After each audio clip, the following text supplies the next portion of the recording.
ठीक है, तो हमने कल जो पढ़ा, दो पिछला जो पिछली क्लास हुई थी उसमें हमने पढ़ा था कि अमेजन बेसिन में जीवन कैसा होता है। अमेजन बेसिन में पढ़ा था, ठीक है।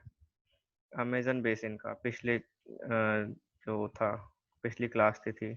इसमें हम अलग अलग जलवायु में जीवन कैसा होता है वो हम देख रहे थे इस चैप्टर में। तो पहले हमने पढ़ा था अमेजन बेसिन में। तो देखा था हमने, बहुत घने घने जंगल थे वहाँ पे। सबसे बड़ी नदी है दुनिया की अमेजन, सबसे चौड़ी नदी है, तो बहुत घने जंगल है यहाँ पे। और ये एकदम क्या कहते हैं, भूमध्य रेखा के ऊपर है। यहाँ गर्मी अमेजन ज्यादा। जगह अमेजन अमेजन जो जगह का नाम है, या फिर नदी है, अमेजन एक नदी नदी भी है, है। चौड़ी नदी? हाँ, सुनो, लंबी चौड़ी। अमेजन एक नदी का नाम है। अमेजन नदी के नाम पे ही उस जंगल का नाम अमेजन जंगल पड़ा है। अच्छा। ठीक है। तो मैंने कल बताया था, ये अमेजन जंगल कई कई देशों में होकर गुजरता है। ठीक है। अमेजन जंगल जो है कई देशों में है, इसमें कई देश आते हैं। जब आपने अमेजन जंगल का मैप देखा होगा तो देखो, ये है जो अमेजन जंगल है, ये यहाँ से लेकर इक्वाडोर, ये अलग अलग कंट्री हैं। जैसे ये इक्वाडोर है, ठीक है, ये कोलंबिया है, ठीक है, ये सॉरी ये वाला, और ये पेरू है, ठीक है, ये चिले है, ये वेनेजुएला है, ठीक है, ये गुआना है, ठीक है ना।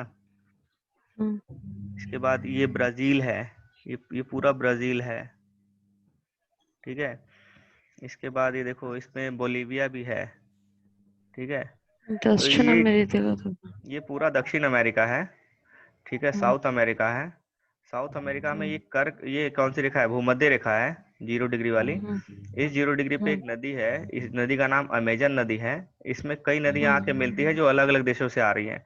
तो अमेजन बेसिन इसलिए सभी देशों में जिस जिस से नदियां आ रही है ना, उस क्षेत्र में अमेजन बेसिन फैला हुआ है। तो ये अमेजन जंगल जो है बहुत घना है, क्योंकि ये भूमध्य रेखा पे है, ठीक है ना। तो इसलिए यहाँ बारिश, वर्षा और तापमान ज्यादा रहता है, और नमी हमेशा ज्यादा रहती है, ठीक है ना। तो ये इसीलिए नमी मीन्स? आर्द्रता, नमी मीन्स मॉइस्चर। ओके, हाँ। हवा में मॉइस्चर बहुत ज्यादा रहता है, और हमेशा लगभग रोज रोज डेली बारिश होती है, ठीक है। और यहाँ पे जंगल बहुत घने हैं, इतने घने हैं कि जो पेड़ों की एक वो बन जाती है, छाता बन जाता है पूरा जंगल का। नीचे धूप नीचे तक आ नहीं पाती सही से, ठीक है, नीचे धूप नहीं आ पाती। तो यहाँ पे क्या होते हैं, यहाँ पे ऐसे पौधे उगते हैं जो इन पेड़ों के ऊपर, इन पेड़ों के सहारे उग सके, क्योंकि इन्हें धूप नहीं मिलेगी तो इनको कहीं से तो वो चाहिए होगा ना, जो इनको खनिज वनिज चाहिए होता है, तो पेड़ों के सहारे उगते हैं, ठीक है। और इन्हीं के सहारे अपना भोजन इन्हीं से अपना भोजन बनाते हैं, ठीक है। तो इसी अब हम पढ़ेंगे, आज हम पढ़ेंगे अपना दूसरा बेसिन है हमारे, गंगा ब्रह्मपुत्र बेसिन, ठीक है। गंगा ब्रह्मपुत्र बेसिन पढ़ेंगे। गंगा नदी क्या है, जैसे कि आपका ये हिमालय से गंगा नदी ऐसे बहती है, और ये उत्तर प्रदेश होते हुए फिर ये बिहार में जाती है, बिहार में से फिर ये फिर बंगाल में से निकल जाती है, ठीक है। उसी तरह से यहाँ से चाइना से एक और नदी आती है, 1 मिनट। इसी तरह से चाइना से एक नदी ऐसे आती है, ये नदी हाँ नहीं नहीं, ये नदी है ब्रह्मपुत्र नदी। ये नदी इस तरह से आती है, फिर अरुणाचल प्रदेश में एकदम से नीचे कट जाती है, फिर असम होते हुए इसमें मिल जाती है, ठीक है। ये गंगा है, ये ब्रह्मपुत्र है,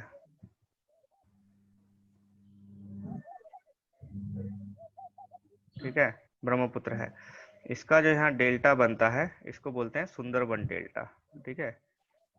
सुंदरबन डेल्टा, सुंदरबन डेल्टा कुछ हिस्सा बंगाल, पश्चिम बंगाल में है, कुछ हिस्सा बांग्लादेश में है, ठीक है। दुनिया का सबसे बड़ा डेल्टा है सुंदरबन डेल्टा।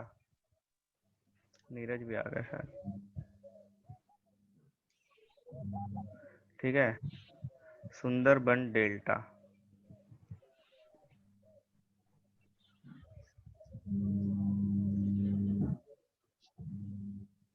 आपका लैपटॉप ऐसे आवाज कर रहा है?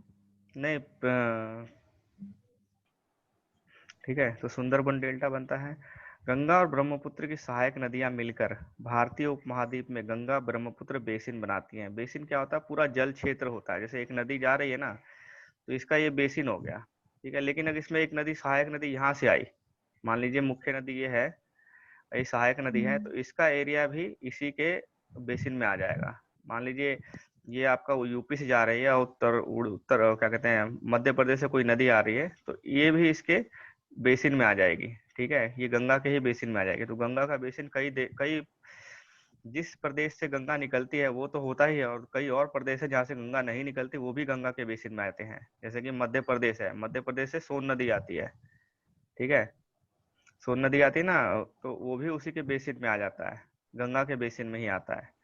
ठीक है, तो इसीलिए उसे बेसिन कहते हैं। जल संग्रह क्षेत्र, जिस जिस एरिया में उसका जल संग्रह होता है, जहां जहां से उसमें जल आ रहा है, वो सारा उसका बेसिन हो जाता है। जिस जिस एरिया से उस नदी में जल आ रहा है, वो उसका बेसिन क्षेत्र होता है, जल संग्रह क्षेत्र होता है। तो गंगा और ब्रह्मपुत्र नदियां मिलकर भारतीय उपमहाद्वीप में गंगा ब्रह्मपुत्र बेसिन का निर्माण करती हैं। यह बेसिन उपोषण में 10 डिग्री उत्तर से 30 डिग्री उत्तर अक्षांश के बीच मध्य स्थित है। ये जो बेसिन देखोगे, अगर 0 डिग्री है तो ये 10 डिग्री से, क्योंकि देखो जो गंगा नदी है वो 10 डिग्री पे नहीं है, वो तो बहुत ऊपर है 10 डिग्री से। लेकिन क्योंकि नीचे से भी कुछ नदियां आती हैं, सोन हो गई, उत्तर कोयल हो गई, ये सब नदियां नीचे से आती हैं, तो इसलिए इसका बेसिन नीचे की तरफ भी है। 10 डिग्री उत्तर से शुरू होता है और 30 डिग्री उत्तर तक है, ये याद रखना। गंगा ब्रह्मपुत्र बेसिन का जो क्षेत्र है 10 डिग्री उत्तर से 30 डिग्री उत्तर के बीच है। इसकी सहायक नदियां कौन सी है? घाघरा, सोन, चंबल, गंडक, कोसी, ये गंगा की सहायक नदियां। और ब्रह्मपुत्र की कौन सी सहायक नदी है? ब्रह्मपुत्र की भी अलग सहायक नदियां हैं, जैसे कि नाम भूल गए, एक भी नहीं हमें याद आ रहा। ठीक है, देखेंगे इसको जब नदियां पढ़ेंगे ना विशेष तौर पे, तो वो देखेंगे। एटलस की सहायता से ब्रह्मपुत्र कुछ सहायक नदियों के नाम ढूंढना है। ठीक है, नीचे मैप में दिया होगा, म्यूट कर लो सब अपना अपना।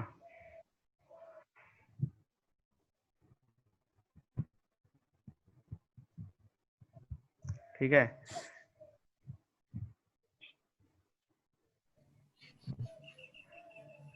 गंगा और ब्रह्मपुत्र के मैदान, गंगा और ब्रह्मपुत्र के मैदान पर्वत एवं हिमालय के गिरिपाद तथा सुंदरबन डेल्टा की कितनी चीजें बता दी इसने? गंगा का मैदान बताया, पर्वत बताया, हिमालय के गिरिपाद बताया, और सुंदरबन डेल्टा, ये सब अलग अलग स्थलाकृतियां टाइप हो गई।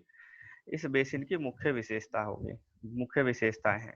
मैदानी क्षेत्र में अनेक चाप झील पाए जाते हैं। चाप झील हमने पढ़ा था, चाप झील क्या होती है?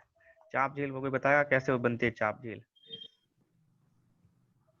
जब कोई नदी मैदान में जैसे पहाड़ से आती है तो उसकी ढाल तेज होती है तो सीधी बहती है, लेकिन जब वो मैदानी भाग में आ जाती है, जब उसकी ढाल ढाल बहुत कम हो जाती है, तो क्या होता है? विसर्प हो जाती है, इस तरह से चलने लगती है। ठीक है, और कहीं फिर उसके बाद क्या होता है, ये जैसे कि यहाँ विसर्प हो गई, कभी कभी होता है कि इसका कटाव करते रहती है इसका, तो ये जो हिस्सा बाद में इस तरह बन जाता है।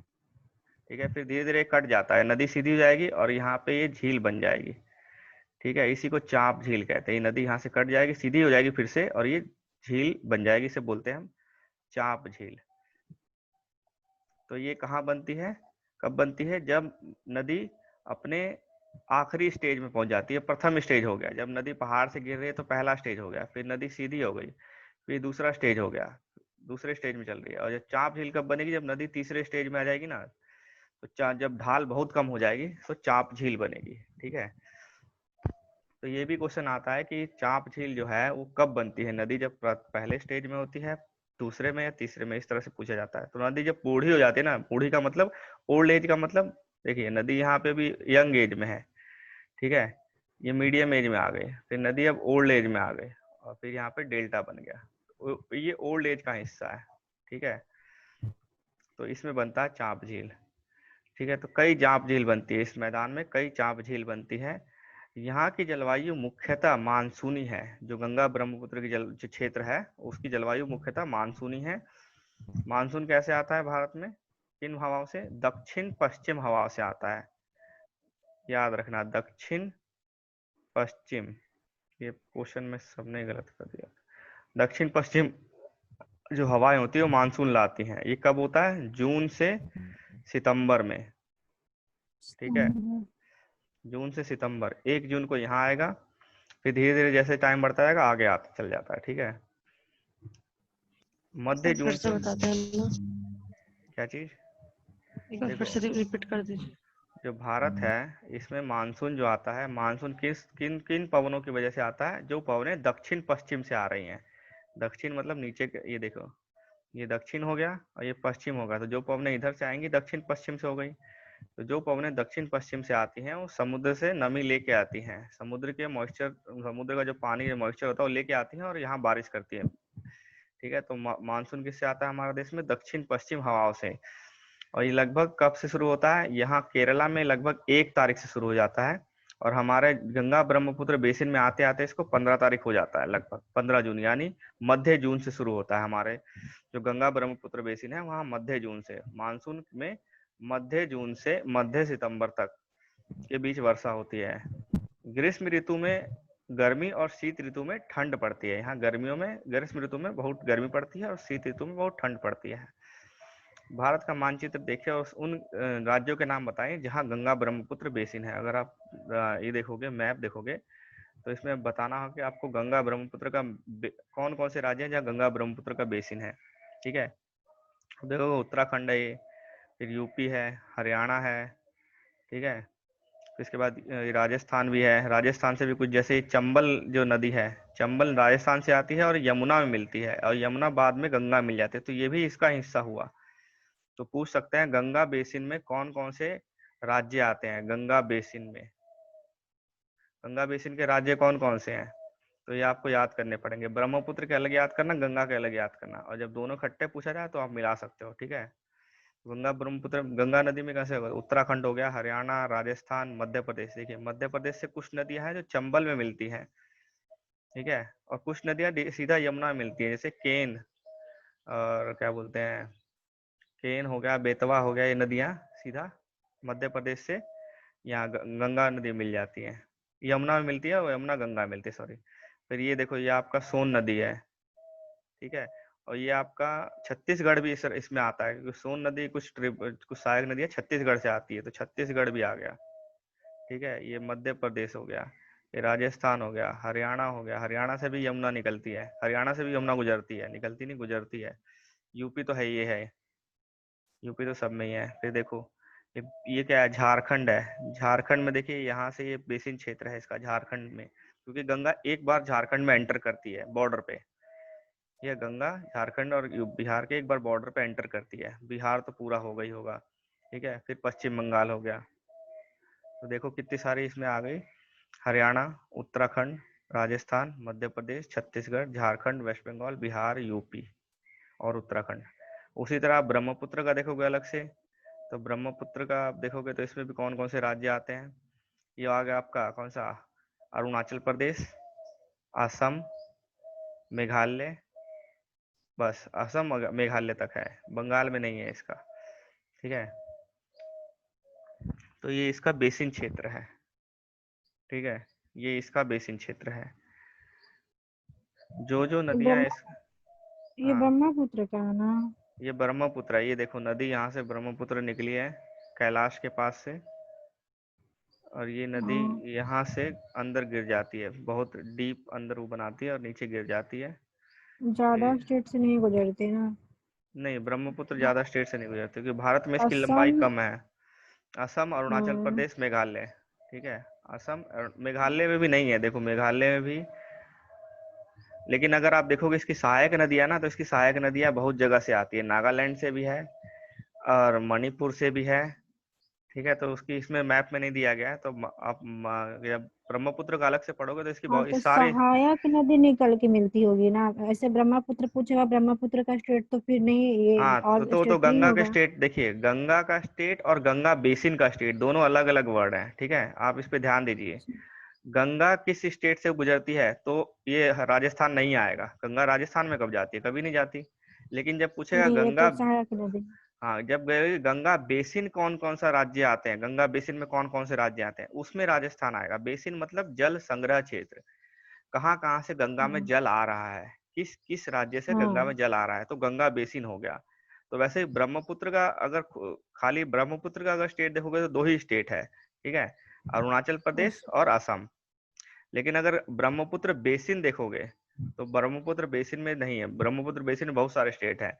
अरुणाचल प्रदेश है, नागालैंड है, मेघालय है, मिजोरम है, असम है, ये सारे ब्रह्मपुत्र बेसिन के स्टेट हैं। तो ये सेवन सिस्टर वाला सब आ जाता है उसमें हाँ, लगभग सारे नहीं आएंगे लेकिन, बेसिन में हाँ लगभग। हाँ लगभग सारे आ जाएंगे। नीचे वाले त्रिपुरा नहीं आएगा, त्रिपुरा से कोई नदी नहीं निकलती। मणिपुर से निकलती है एक नदी, और ये ब्रह्म नागालैंड से निकलती है कुछ नदी, ठीक है। तो ये ब्रह्मपुत्र बेसिन के क्षेत्र है। तो टोटल मिला के आपको बहुत सारे राज्य हो जाते हैं। गंगा ब्रह्मपुत्र इकट्ठे पूछेगा तो बहुत सारे हो जाएंगे राज्य बेसिन में। बेसिन में, ठीक है। उसके बाद क्या है, हाँ, बेसिन क्षेत्र में विभिन्न प्रकार की स्थलाकृति होती है। जनसंख्या के वितरण में पर्यावरण की प्रमुख भूमिका होती है। क्या जैसे जनसंख्या के वितरण में पर्यावरण क्या भूमिका होती है? जितना पर्यावरण अनुकूल रहेगा इंसान के रहने के, उतनी जनसंख्या ज्यादा होगी, ठीक है। जितना पर्यावरण अनुकूल रहेगा इंसान के रहने के, उतनी जनसंख्या ज्यादा होगी। तीव्र ढाल और वाले पर्वतीय क्षेत्र बसने के लिए प्रतिकूल होते हैं, अनुकूल नहीं होते, प्रतिकूल होते हैं, इसलिए वहां जनसंख्या कम होती है, ठीक है। तो पर्वतीय क्षेत्र में कम लोग रहते हैं। मानव प्रवास के लिए मैदानी क्षेत्र सबसे उपयुक्त है। मानव प्रवास के लिए सबसे उपयुक्त क्षेत्र कौन सा है? मैदानी क्षेत्र। क्यों? देखो वहां खेती करना आसान है, ठीक है, खेती करना आसान है, और क्या कहते हैं, सड़क बनाना आसान है, मकान बनाना आसान है, ठीक है, ये सब चीजें आसान होती है पहाड़ों की बजाय। तो इसीलिए मैदानी क्षेत्र पर ज्यादा रहना पसंद करता है।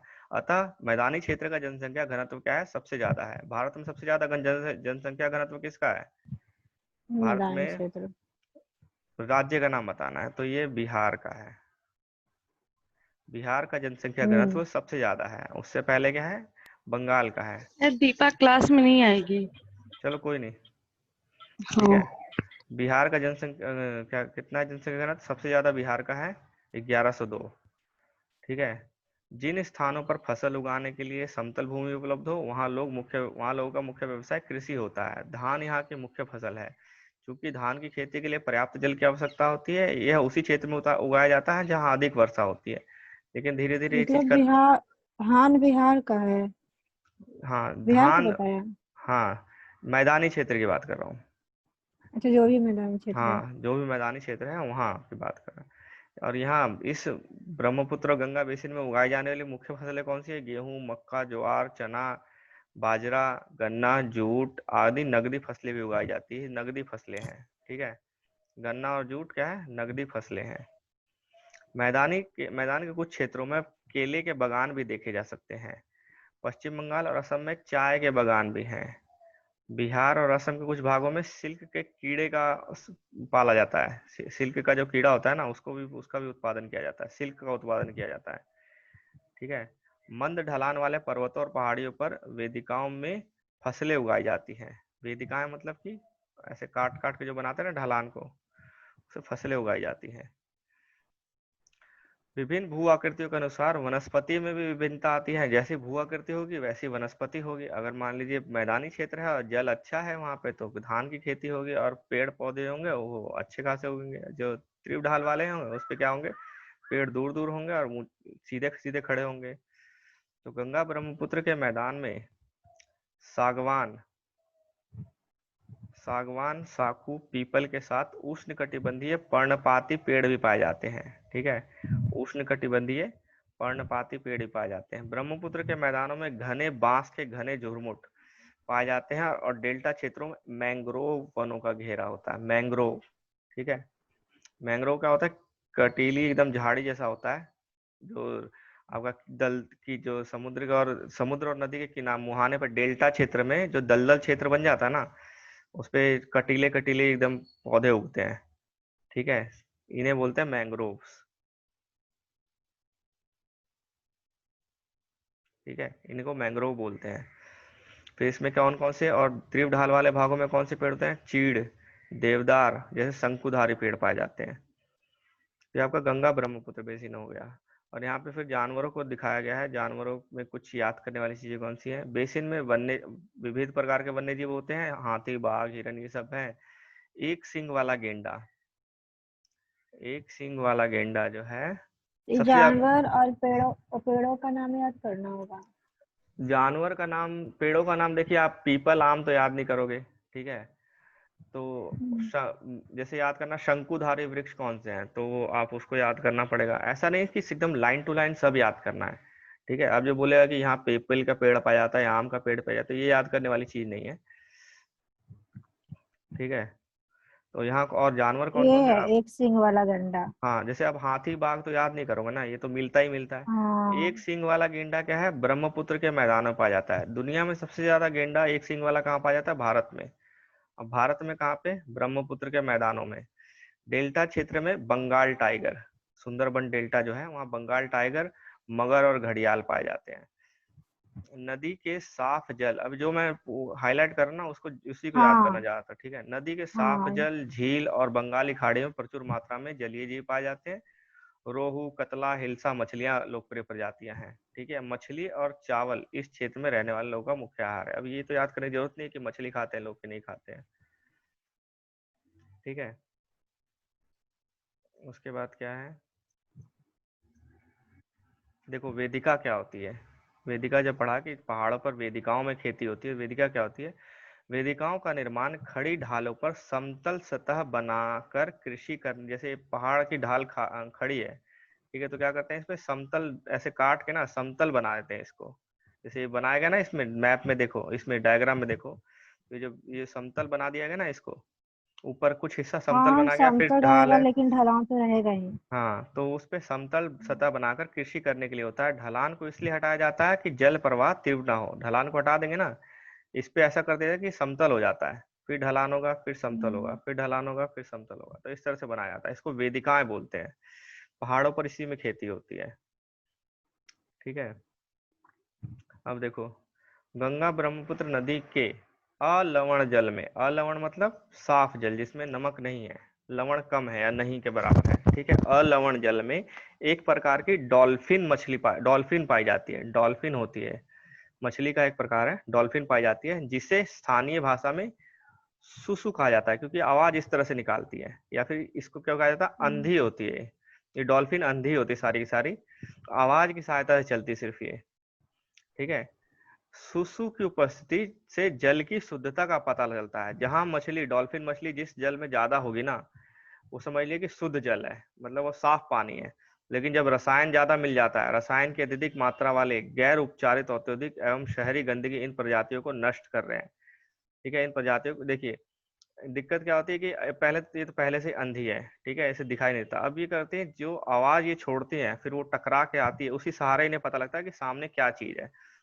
अब जब पानी में बहुत ज्यादा गंदगी हो जाती है, पॉल्यूशन ज्यादा हो जाता है, तो इसको इससे चलने में, तैरने में दिक्कत होती है इन सब चीजों में, ठीक है। दूसरा क्या है, रसायन ज्यादा है, तो इसको फिर ये इनके प्रजातियां धीरे धीरे खत्म हो जाती हैं। तो इस अंधी डॉल्फिन है, पाई जाती है कहाँ पे, गंगा ब्रह्मपुत्र डेल्टा में पाई जाती है। इसको क्या बोलते हैं, सुसु भी बोलते हैं, ठीक है।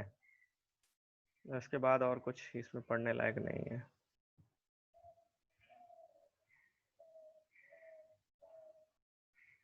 स्वच्छ भारत मिशन का शुभारंभ कब किया था प्रधानमंत्री ने, 2 अक्टूबर 2014 को। गांधी जी का बर्थडे था इस दिन, 2014 में, जब पहली बार सरकार बनी थी इनकी।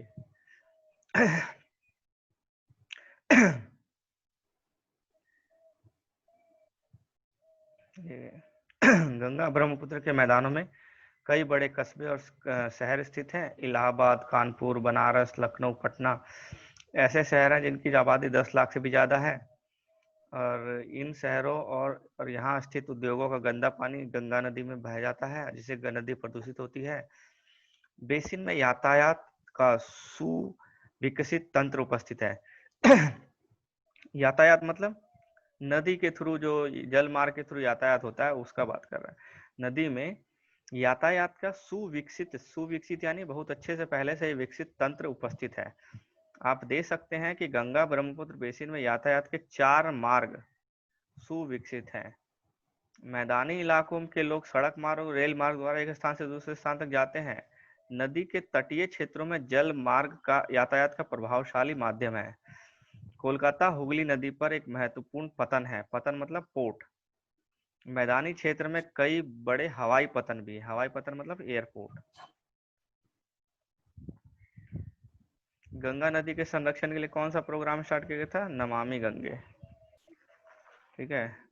पर्यटन क्या है, गंगा नदी बेसिन का एक महत्वपूर्ण क्रिया है, गंगा ब्रह्मपुत्र का।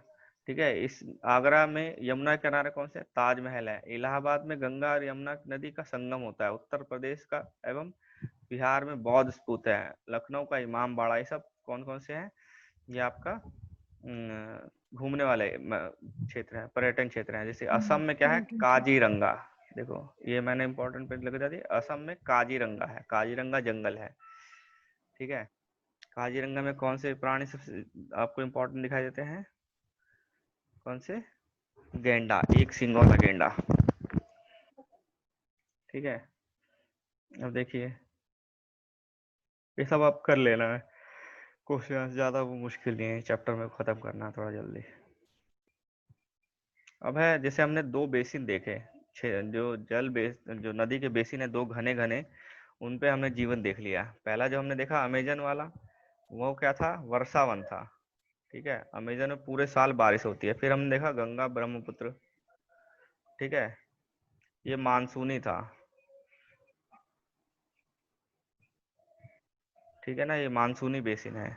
इसके बाद देखेंगे हम रेगिस्तान, ये अलग तरह की जलवायु है, यहाँ कैसे जीवन होता है रेगिस्तान में। ठीक है, अध्याय 5 में आप पढ़ चुके हैं कि पेड़ पौधे मनुष्य और मनुष्य सबके लिए जल की बहुत आवश्यकता होती है। ठीक है, जहाँ पीने के लिए जल ना हो, मवेशियों को चरने के लिए घास न हो और फसलों के उगने के लिए जल ना हो, ऐसे स्थान पर किसी भी जीव का जीवन कठिन हो जाएगा। तो जल की बहुत आवश्यकता होती है।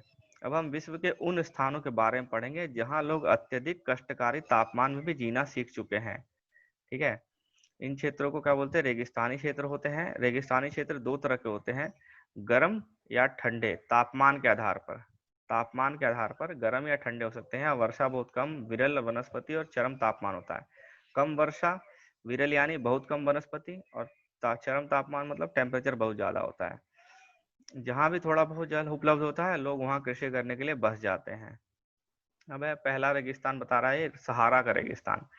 सहारा का रेगिस्तान का है, गर्म रेगिस्तान है सहारा। विश्व एवं अफ्रीका महाद्वीप के मानचित्र को देखेंगे, उत्तरी अफ्रीका के बड़े भूभाग पर फैले सहारा के रेगिस्तान का पता लगाएं। देखिए, अगर ये आपका भूमध्य रेखा है, तो यहाँ आपका अफ्रीका है, सॉरी गड़बड़ कर दिया। ठीक है,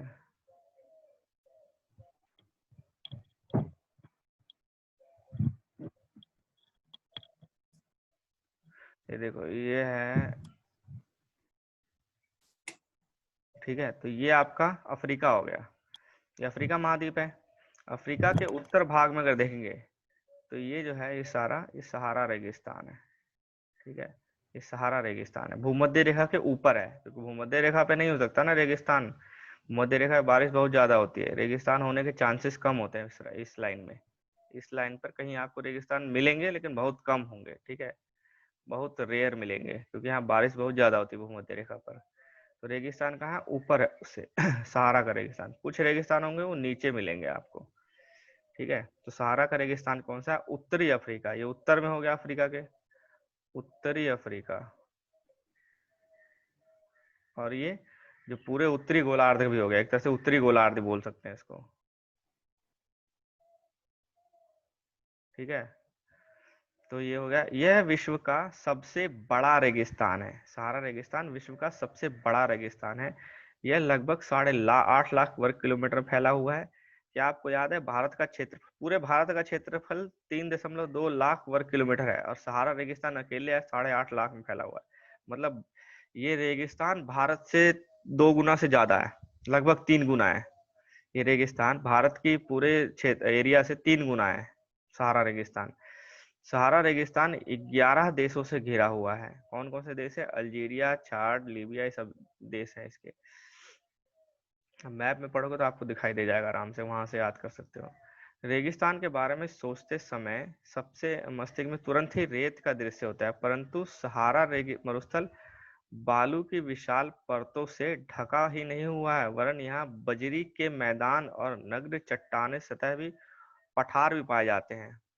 चूना नग्न चट्टानी सतह वाले उत्थित पठार भी पाए जाते हैं। जैसे कि आप ऊपर देखोगे, इसमें सिर्फ रेगिस्तान ही नहीं है, ये पठारी क्षेत्र है। ये सारा पठारी क्षेत्र भी है, यहाँ पठार ही पाया जाता है, सिर्फ रेत नहीं है। ये चट्टानी सतह कुछ स्थानों पर 2500 मीटर से अधिक ऊंची होती है। इसकी हाइट जो होती है कहीं कहीं लगभग 2,500 मीटर से ऊपर होती है। 2.5 किलोमीटर हो गया एक तरह से। अब देखो, ये मैप में दे दिया है इसने।